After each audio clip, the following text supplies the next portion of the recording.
اعوذ باللہ من الشیطان الرجیم بسم اللہ الرحمن الرحیم السلام علیکم ورحمۃ اللہ وبرکاتہ۔ آج میں آپ کو استخارہ اور خیر پانے کی دعا کے بارے میں بتاتی ہوں کہ نبی کریم صلی اللہ علیہ وسلم کی حدیث مبارکہ ہے، صحیح بخاری کی حدیث ہے 1162۔ اس میں ہے نبی کریم صلی اللہ علیہ وسلم نے فرمایا کہ جابر بن عبداللہ رضی اللہ تعالیٰ عنہ کہتے ہیں کہ رسول اللہ صلی اللہ علیہ وسلم تمام معاملات میں استخارہ کی اس طرح تعلیم دیتے تھے جیسے قرآن کی صورت سکھاتے تھے۔ آپ صلی اللہ علیہ وسلم فرماتے کہ جب تم میں سے کوئی شخص کسی کام کا ارادہ کرے تو وہ فرض کے علاوہ 2 رکعات پڑھے، اس کے بعد یوں یہ دعا کرے: آپ کو شادی کے معاملات ہیں، آپ اپنی اولاد کی وجہ سے کسی بھی وجہ سے پریشان ہیں، کسی بھی لحاظ سے، جب تک ہماری نسلیں، ہماری اولاد، آپ کو پتہ ہے آج کل کے جس طرح کے فتنوں کا دور چل رہا ہے، اس میں والدین کی بہت سخت اس کام میں ضرورت ہے کہ وہ ہر کام کے لیے اللہ تعالیٰ سے مشورہ کریں۔ استخارے کی دعا نبی کریم صلی اللہ علیہ وسلم سے سنت ہے کہ ہر بندہ ہر روز جس طرح کے سخت حالات سے ہم لوگ گزر رہے ہیں، اس میں ہمارے لیے یہ لازمی ہے کہ ہم ہر روز ہر معاملات کے لیے، اپنے بچوں کے لیے، اپنے کاروبار کے لیے، اپنے دینی اور دنیاوی معاملات کے لیے اللہ تعالیٰ سے مشورہ کریں۔ اور اس کے لیے نبی کریم صلی اللہ علیہ وسلم نے سب سے بہترین جو دعا بتائی ہے وہ یہ ہے استخارہ کی دعا،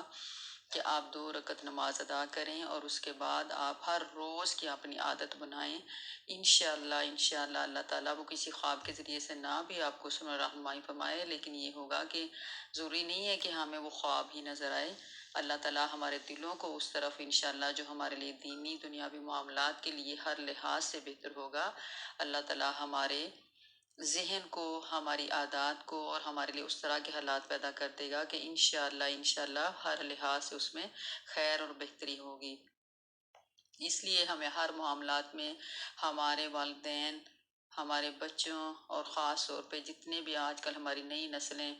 جو خاص پر بری عادتوں کی وجہ سے پریشان ہیں، ان سب کو چاہیے کہ والدین اپنے بچوں کے ساتھ خود بھی یہ اس دعا ہر روز پڑھیں اور خاص طور پہ اپنی یہ روٹین بنا کے رکھیں، تو انشاءاللہ اللہ ہر معاملات میں آسانیاں پیدا فرمائے گا۔ اس لیے ہمیں ہر روز یہ دعا پڑھنے کی عادت بنانی ہے۔ آپ یہ میرے ساتھ دعا پڑھیں، انشاءاللہ اللہ خیر و برکت عطا فرمائے گا۔ اب ہم یہ دعا پڑھتے ہیں ترجمے کے ساتھ۔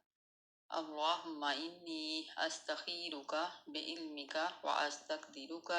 بقدرتک واسألک من فضلک العظیم فإنک تقدر ولا اقدر وتعلم ولا اعلم وانت علام الغیوب۔ اللہم ان کنت تعلم ان ھذا الامر خیر لی فی دینی ومعاشی وعاقبۃ امری فاقدرہ لی ویسرہ لی ثم بارک لی فیہ۔ وَإِن كُنتَ تَعْلَمُ أَنَّ هَذَا الْأَمْرَ شَرٌّ لِّي فِي دِينِي وَمَعَاشِي وَعَاقِبَةِ أَمْرِي فاصرفه عني واصرفني عنه واقدر لي الخير حيث كان ثم أرضني به۔ اس کا ترجمہ میں پڑھتی ہوں۔ اے اللہ، میں تجھ سے تیرے علم کے ساتھ خیر کا سوال کرتی ہوں اور تیری قدرت کے ساتھ طاقت کا سوال کرتی ہوں، اور تجھ سے تیرے بڑے فضل کا سوال کرتی ہوں، کیونکہ تو قدرت رکھتا ہے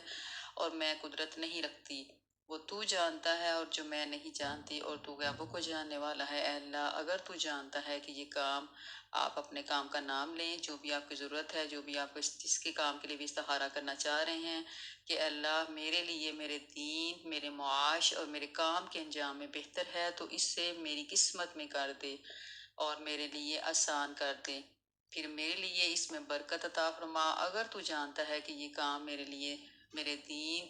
میرے معاش اور میرے کام کے انجام میں برا ہے، تو مجھے اس سے دور کر دے اور مجھے اس سے دور ہٹا دے، اور میری قسمت میں بھلائی کر، جہاں بھی ہو پھر مجھے اس پر راضی کر دے۔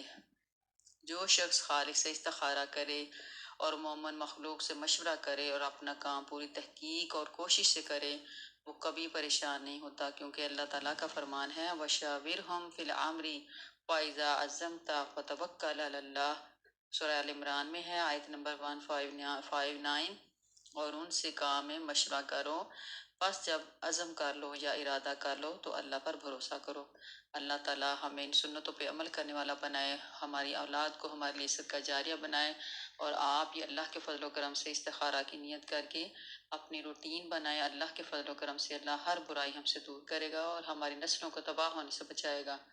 السلام علیکم ورحمۃ اللہ وبرکاتہ۔